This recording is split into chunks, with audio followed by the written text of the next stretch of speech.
everybody, welcome back to Mindful Monday. My name is Melissa and welcome to the space where we honour each other's presence. Today I'm going to speak about a topic I'm very passionate about, and it's one of my favourite things that I've learned through practicing mindfulness. And I think it's only fitting also to speak about this coming up to the holiday season. And that is responding versus reacting. Now, the difference between responding versus reacting is very simple. And today I'm going to break that down and share some ideas with you to help you to respond more clearly, with more clarity and with more calm to life, versus reacting out of anxiousness or anger or frustration. And this is very real.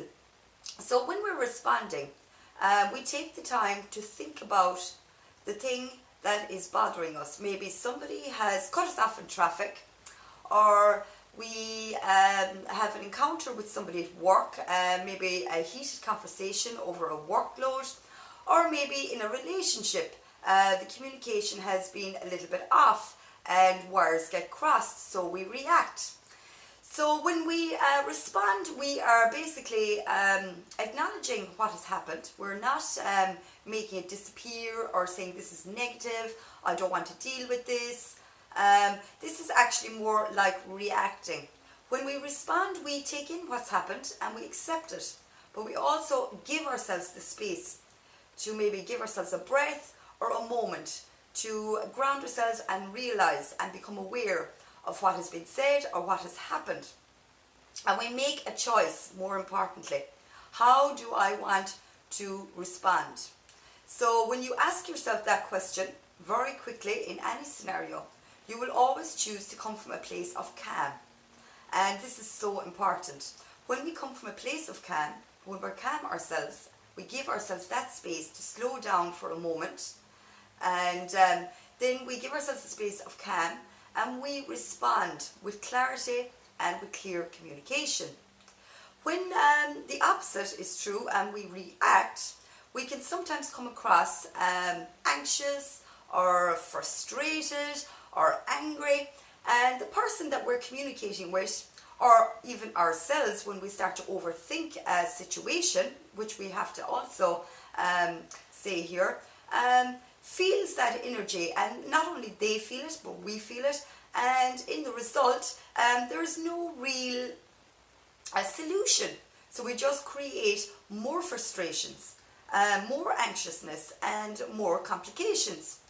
And I think coming up to the holiday season, people are naturally more stressed, because they're walking through their towns or their cities and they're seeing all the sales for Christmas, and everywhere they look there's reminders.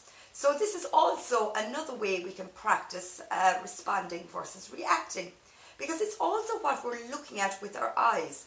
What are we feeding ourselves? What we're watching on television, what YouTube videos are we watching, and when we're outside, what are we encountering? We're encountering different seasons, we're encountering different people, different situations, and all this Christmas feeling, which is amazing. It's a time where we should celebrate being peaceful, forgiveness, I think personally, and relaxation. It's the time where you take the time, it's the end of the year where you get time to reflect, spend time with your loved ones, and to relax. But the reality is, a lot of the time we react. We're worrying about maybe a family event that we have to attend, and maybe there's going to be somebody there that we're not really on an eye-to-eye level with, or we don't communicate very well to each other. So when we learn the tool of responding versus reacting, it can be very powerful, because you will always stay in your own well-being and your own calm, and you won't be letting yourself down, basically. So you can also use this even when you're driving to work or taking any transport to work. When a situation happens, maybe somebody cuts you off in traffic and you start to think. This is usually how we work. When we react, we start to think, why did they come out there? They shouldn't have passed me out. That's against the law. there was a red light, whatever the situation is, and then the mind starts going into overdrive, and the mental chatter starts to take off. And after about 15 or 20 minutes of this, maybe we're stuck in traffic and we're frustrated and we have to be in work at time.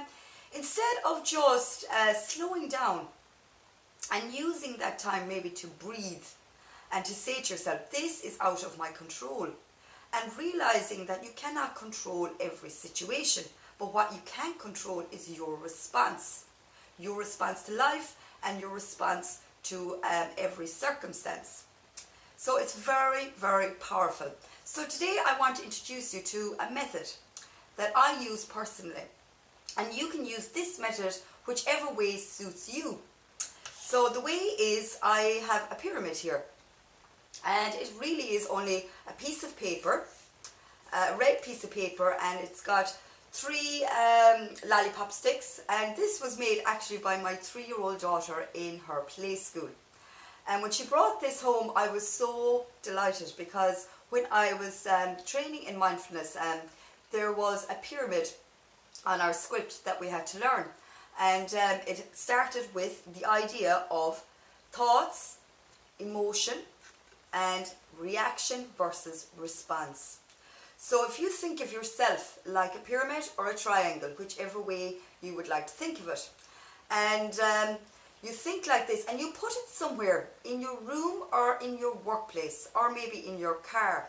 You can find so many different things these days that are created like pyramids. Sometimes you can get pyramid crystals, you can get pictures, of pyramids, whatever it is that's going to remind you of what you're thinking, what emotion you're feeling, and what way you're reacting to life.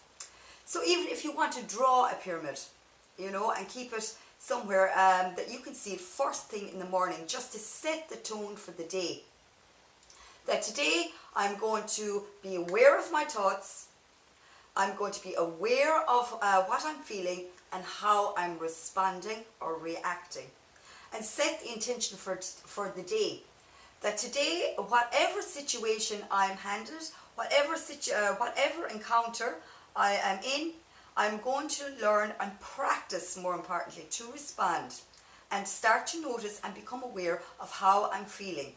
So the easiest way to do this is, of course, to practice this on a very small level.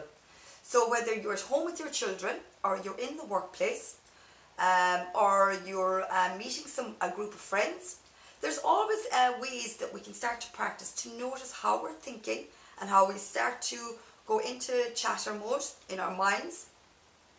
Even when we're on our own, if we see something on the television maybe, and we don't like what we're seeing, which there's many things on the news and on television these days that can get us thinking and get us feeling, more importantly, uncomfortable, anxious or stressed, or even down to the holiday season, maybe the build up to it.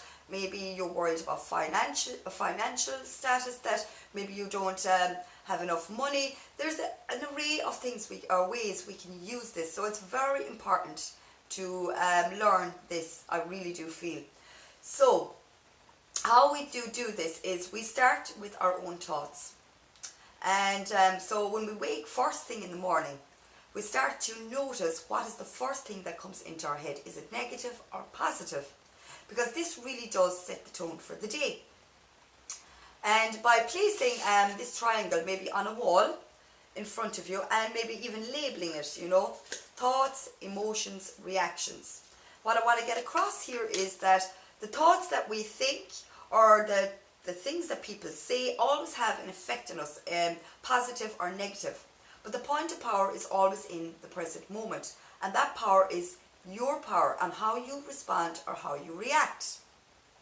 So by setting the tone, by waking up first thing in the morning, just to catch yourself, to become aware, what am I thinking, how am I feeling, and start to notice and observe it. Don't judge yourself on that. Just flip it, say, okay, I can see that I'm feeling this, that, or the other, or maybe it's very positive. Okay, I'm going to respond to this. I feel very good in my body the first feeling will be, and I'm excited about the day, and so you will. You go out into your day, you feel pumped up, you feel excited. But if it's the opposite, where you wake up and you're worrying about a workload you have to do, or maybe different tasks in your day that you're not particularly fond of doing, you automatically, if you keep thinking about that for the next 10-15 minutes mindlessly, you automatically are going to get the feeling in the body. And this also creates dis-ease in the body. You can hear from many amazing people out there that always can relate the thoughts to the feelings, and even the illnesses that we experience, whether it's our own thoughts or people saying things to us. So it's very important that we learn the boundaries of how to be able to respond, to not take on the negative thoughts we create ourselves, or the negative feedback that we get from others. This can also go down to social media. Maybe if you're a YouTuber and you put up a video and you don't get the response that you wished you had, instead of reacting on that, maybe start to reflect on it and say, okay, flip it again, so that your mind doesn't mindlessly go into why didn't like this video, or why did somebody comment like this on my video. If you got a negative comment, maybe flip that and say, okay, that's their opinion.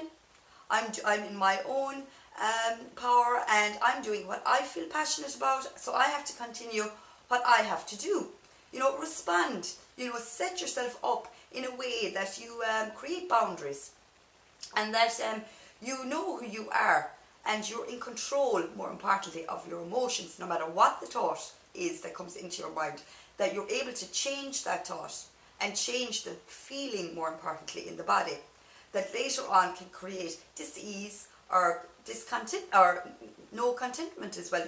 When people become discontented, it usually starts with a thought and a response, So instead of reacting, take a moment, and it's the same if we're in a situation on the holidays, Christmas Day maybe, we're at a table and maybe somebody is yakking some negative thoughts at us, and instead of reacting, getting up and leaving, or tossing back your thoughts in an angry or anxious way, just sit there, And the best way to deal with anything like this is just say, I hear you, and you can also respond. You don't have to accept what the person is saying. You can respond with your own idea in a calm, collected manner. You do not need to react in an angry or anxious way just because somebody is pushing that to you or throwing that to you. You have the power, and you have the calm in yourself if you want to get there, to become aware first. Okay, this person maybe is not feeling at their best today. Maybe they're experiencing something uncomfortable right now in their lives, So it's all about not taking on the holiday season as a pressure, or the person who's sitting across from us as a bad person, or they're making me a bad person. Not wearing it and not taking it on, Or if you're in traffic and somebody cuts you off, it's about not wearing this, not feeding into this, not putting this energy into your body. Because when you do, you're going to create the thoughts, and then you're going to have the emotions for the rest of the day. And let's face it, we've all been in situations where somebody has maybe frustrated us, or somebody cut us off in traffic, or we're sitting with a family member, maybe on a holiday, like Christmas, where we're uncomfortable, and we start to get frustrated, and it starts to build up the more we feed into the situation. So it's really about learning to switch off, but not in a sense that we're not aware of what's happening. No, it's about going inside and noticing how we're feeling, and flipping that by responding, like saying this is their thoughts, they're entitled to their opinion, but at the same time to be able to respond calmly by saying, okay, I hear you, and maybe I don't agree with exactly what you're saying, and maybe follow that up with your thoughts, or maybe not, if you just want to leave it at that, and just set up your boundaries. And if you're in traffic, instead of thinking it for 15 to 20 minutes on your way to work, why did this happen, all these red lights, or somebody cut me off in traffic, and then you get angry and frustrated, I'm late for work. Maybe just use that time wisely, to reflect on it and say, okay, this is happening. It's out of my control. There is nothing I can do about this except focus on where I have to get to and how I'm feeling, more importantly, right now. And start to think about the things that you have to maybe switch around or flip around in your day. Now that the day is maybe a little bit delayed, or if somebody's just cut you off in traffic, okay, maybe be grateful that you were able to be aware of that you were in control of your driving, and that you're alive and nobody got hurt. So these are the ways we need to start learning to respond. And it's the same when we have a negative person around us that's trying to bring up a toxic situation, maybe that from the past, or they're just generally not feeling themselves. They're not in a happy space, and they are not willing to meet you halfway to, just to enjoy the holiday season. So if that is the case, just realize that maybe that person is going through a very hard time. And maybe just like what I said earlier by responding, I hear you, that may be very difficult for you right now. And you can also, if it's a person that's more open and it's just a temporary feeling, maybe it's a person that may not be negative all the time, but maybe just going through something, you can practice the act of compassion, and you can give that person your ear. But you don't have to stay in that situation yourself. When you're there for somebody else, this is also very powerful, because you're setting up the boundary to not take in the other person's feelings and emotions. Of course, when you want to give somebody your ear and you want to help somebody, you have to listen, but you don't have to wear the emotion.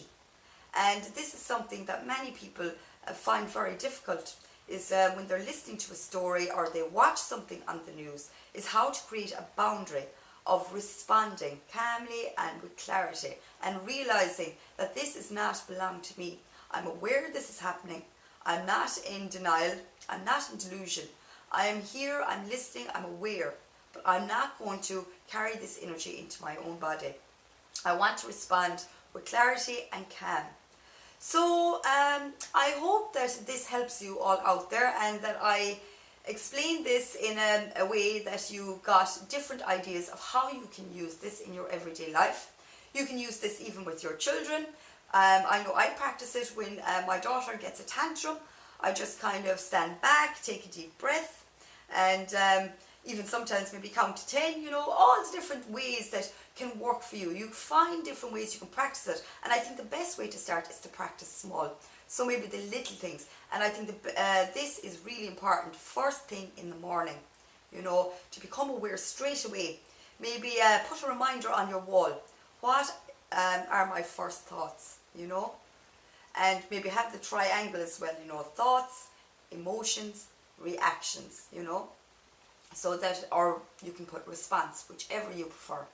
And I think it's amazing how we have clarity, how we see things with fresh eyes, and how we don't take on all the pressures of the world, and that we realize that if we want to help people, or if we want to be the best person that we can be ourselves, we need to learn how to respond, versus reacting, from the smallest situations to the larger situations. And the more we practice this in the smaller areas of our life, the more powerful it will become in the most difficult areas of our life.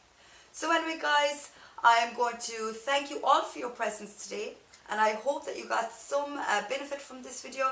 And I will definitely be speaking about this topic again, and I'm also thinking to write this topic in my blog post, so I will keep you informed for that. And I'm going to give you all a great big kiss. Happy Monday, and I will talk to you all soon. Bye for now.